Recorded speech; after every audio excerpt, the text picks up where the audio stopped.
नमस्कार मेरे प्यारे बच्चों, क्या हाल चाल। उम्मीद करता हूँ बहुत ही अच्छे होंगे, आप अच्छे से पढ़ाई कर रहे होंगे। और आज की ये क्लास बहुत ही इंपॉर्टेंट होने वाली है। इसके पहले लगातार हमारी 2 3 4 क्लास हो चुकी है। और जैसा कि आपको मैं बता दूं कि डेली ये जो क्लास है ये शाम को 7:30 बजे आपको जो है आपके यूट्यूब चैनल पे देखने को मिलेगी। और हम ये क्लास बहुत ही अच्छी, बहुत ही क्वालिटी, बहुत ही गुणवत्तापूर्ण ये क्लास है और पूरे यूट्यूब पे ऐसी क्लास आपको देखने को नहीं मिलेगी। सो मेरे प्यारे बच्चों, आप अच्छे से पढ़ाई कीजिए, मैं आपके साथ हूँ। और आपको इस क्लास की नोटिफिकेशन ना मिल पा रही हो तो क्लास की नोटिफिकेशन मिलने के लिए आप जो है हमारे चैनल को सब्सक्राइब कीजिए।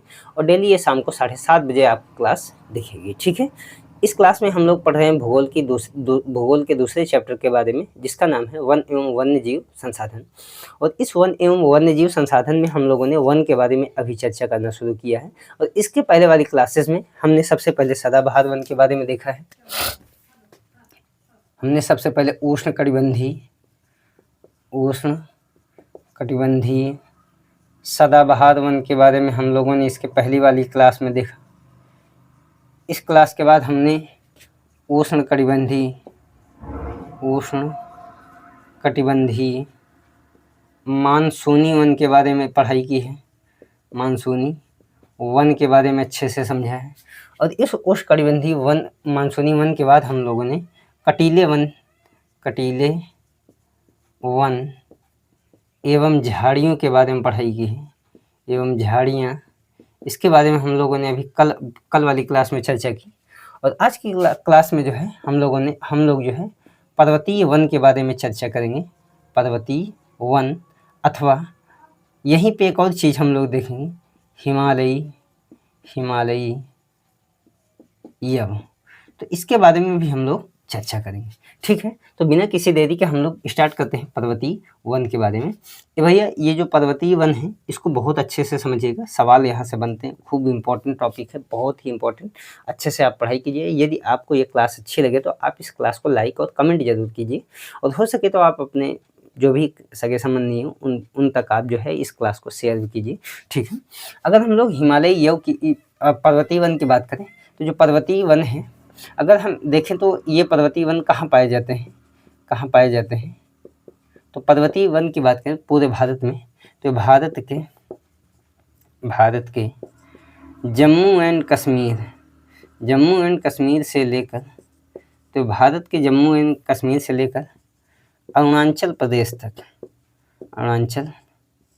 प्रदेश तक ये वन हमको दिखेंगे। अरुणाचल प्रदेश के साथ साथ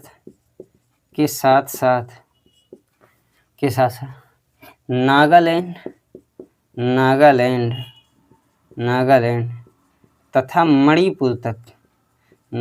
तथा मणिपुर तक ये वन हमको देखने को मिलेंगे। यानी कि ये जो वन है, अगर इस वन की हम बात करें तो ये वन हमको पर्वतीय क्षेत्र में ही दिखेंगे। ये देखिए मैप में, इसको हम लोग समझने का प्रयास करते हैं।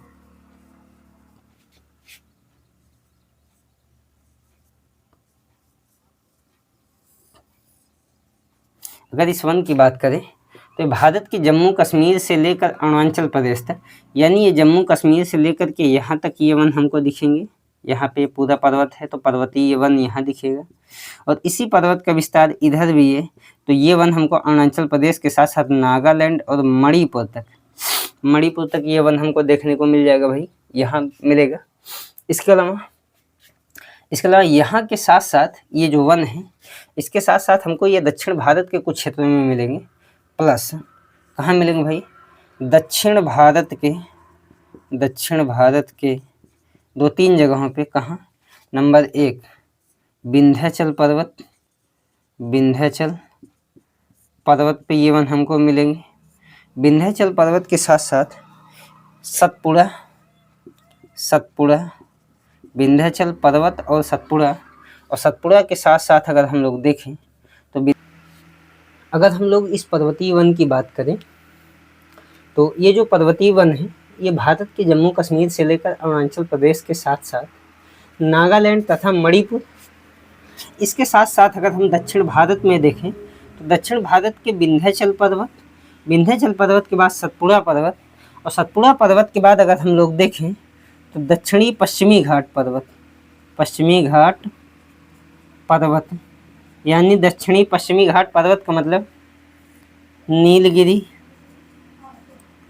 नीलगिरी, अन्नामलाई, अन्नामलाई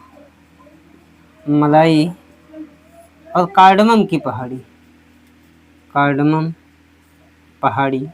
यानी कि यहाँ पर अगर हम लोग देखें तो ये वन यहाँ पे मिलेंगे। ठीक है, तो इस प्रकार से हम लोगों ने देखा कि ये जो पर्वतीय वन है ये हमको कहाँ कहाँ पर देखने को मिलेंगे। और समझिए, जो पर्वतीय वन है, अगर हम पर्वतीय वन की बात करें तो इस पर्वतीय वन पे अगर हम लोग समझने का प्रयास करें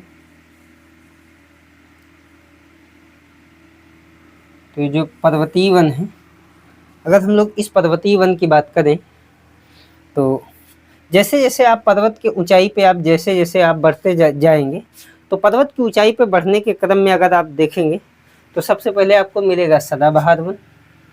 तो यहाँ पे सदाबहार वन मिलेगा, सदाबहार वन।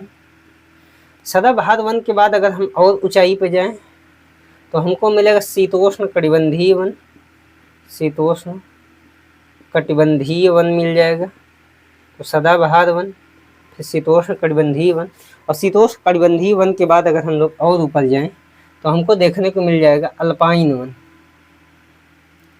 Alpine one. अल्पाइन के बाद हमको टुंड्रा वनस्पति मिलेगी, टुंड्रा वनस्पति मिलेगी।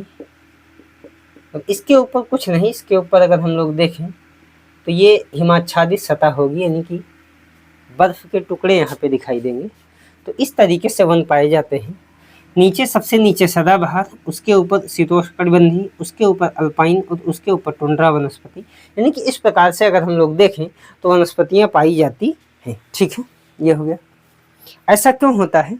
तो ऐसा इसलिए होता है क्योंकि अगर हम लोग देखें तो पर्वतीय क्षेत्र में ऊंचाई पे जाने पर क्या होता है भाई, सबसे पहली बात तापमान में कमी आती है।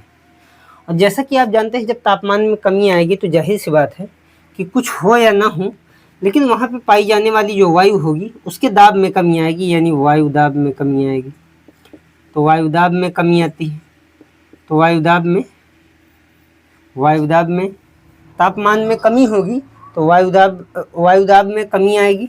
और वायु दाब में कमी आएगी तो यहाँ पे कौन सा प्रेशर बनेगा, आप देखेंगे यहाँ पे अगर हम लोग देखें तो हाई प्रेशर बनेगा। और हाई प्रेशर के बनने से यहाँ पर वायु दाब में कमी आने से यहाँ पे वर्षा के लिए, या हम ये कह सकते हैं कि वर्षा की मात्रा में कमी आएगी। तो वर्षा की मात्रा में कमी, जब वर्षा की मात्रा में कमी होगी तो जाहिर सी बात है वर्षा की मात्रा में कमी होने के कारण हवाओं की गति धीमी एवं हल्की होगी। तो यहाँ पे हवाओं की गति धीमी एवं हल्की होगी।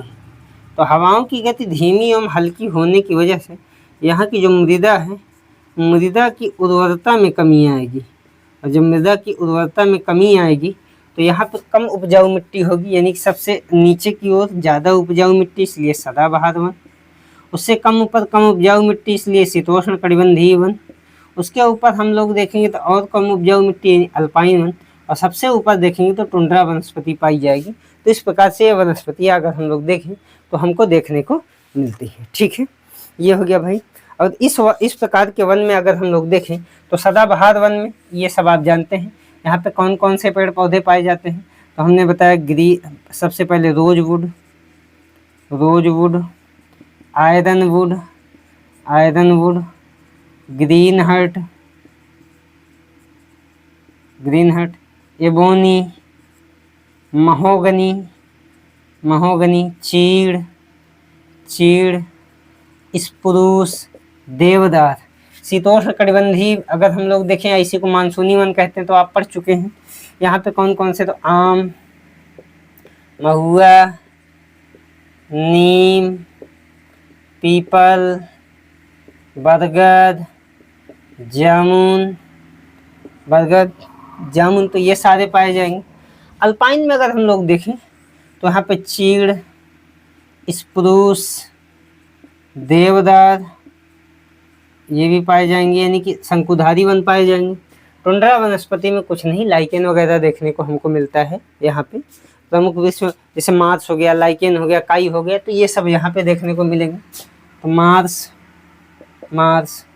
लाइकेन,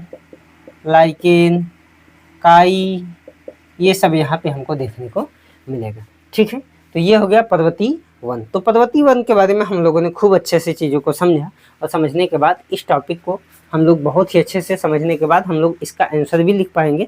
और अब इसके आगे वाली क्लास में अभी तक जहाँ से सारे सवाल पूछे गए हैं वहाँ से हम प्रश्नों पे कल चर्चा करेंगे, कल की क्लास में। तो आज के लिए बहुत बहुत धन्यवाद, इतना ही, फिर मिलते हैं हम लोग अगली क्लास में।